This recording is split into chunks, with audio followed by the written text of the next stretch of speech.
Hello दोस्तों, बात करते हैं उत्तराखंड की एलटी शिक्षक भर्ती। तो यहाँ पर 1544 पदों पर निकली है भर्ती। और आपको यहाँ पर बता दो कि ईडब्ल्यूएस कैंडिडेट और यहाँ पर जो अन्य राज्यों के कैंडिडेट हैं वो काफ़ी लोग पूछ रहे थे, भाई हम भर सकते हैं नहीं भर सकते हैं।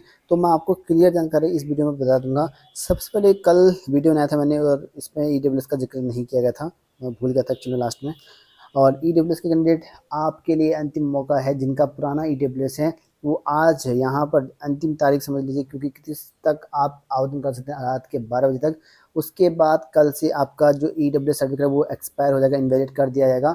अगर आप लोग ईडब्ल्यूएस सर्टिफिकेट है पुराना है, कल से भरेंगे तो आपको भर्ती से बाहर होना पड़ सकता है। और इसीलिए आपको यहाँ पर या तो न्यू बनाना पड़ेगा, और 12 तारीख इसकी लास्ट डेट है। तो अगर 12 दिन में नया बन पाता है, आप नया जो है ईडब्ल्यूएस सर्टिफिकेट जरूर बनवा लें। जिन लोगों ने एलटी का फॉर्म ईडब्ल्यूएस कैंडिडेट ने एक्सपायर डेट के बाद भरना चाहते हैं, और आपको न्यू जरूरी बनाना पड़ेगा, क्योंकि अंतिम तिथि तक जो है आपको वैध होना चाहिए।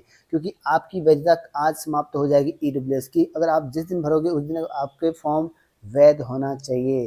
तो आज ईडब्ल्यूएस सर्टिफिकेट का जिन लोगों का 31 तारीख को समाप्त हो रहा है वो आज जरूर भर लें, नहीं तो आपको बाद में पछताना पड़ सकता है। साथ ही यहाँ पर अन्य राज्यों के अभ्यर्थियों के लिए आवेदन के बारे में बात करूँ तो अन्य राज्यों के अभ्यर्थी नहीं कर पाएंगे। कौन नहीं कर पाएंगे, अब देखिए सुनिए ढंग से। क्योंकि अब अन्य अभ्यर्थी कर तो सकते हैं अन्य राज्यों के अभ्यर्थी, लेकिन हर कोई नहीं कर पाएगा। अगर आपके माता या पिता सेंट्रल गवर्नमेंट की जॉब में उत्तराखंड में कार्यरत हैं और उनका ट्रांसफ़र यहाँ से नहीं हो पाता है, और उत्तराखंड में ही आपने 10th और 12th पास किया हो, तो आप एलिजिबिलिटी रखते हैं उत्तराखंड के एलटी फॉर्म भरने के लिए। अगर आपके सेंट्रल लेवल के में गवर्नमेंट में मम्मी पापा कोई भी जॉब करते हो, आप पहले से यहाँ रह रहे हो, लेकिन आपने उत्तराखंड से 10th 12th पास नहीं किया है, तो भी फॉर्म नहीं भर पाओगे। 10th और 12th उत्तराखंड से होना ज़रूरी है आपका, तभी आप भर पाओगे यहाँ पर अन्य राज्यों के अभ्यर्थियों के लिए। बाकी अन्य राज्यों के अभ्यर्थी नहीं भर पाएंगे, क्योंकि आप यूपी बिहार कहीं से भी हो तो आप फॉर्म उत्तराखंड के नहीं भर पाओगे। और उत्तराखंड का स्थायी निवासी ज़रूरी होना चाहिए। और जिन लोगों के पास स्थायी निवासी है और बाहर रहते हैं और पता है कि 10th 12th उत्तराखंड से नहीं है और स्थायी निवासी उत्तराखंड का है, तो भी अप्लाई कर पाएंगे। उनके उत्तराखंड के लिए तो कोई दिक्कत नहीं है, बट अन्य राज्यों के पूछे जा रहे थे।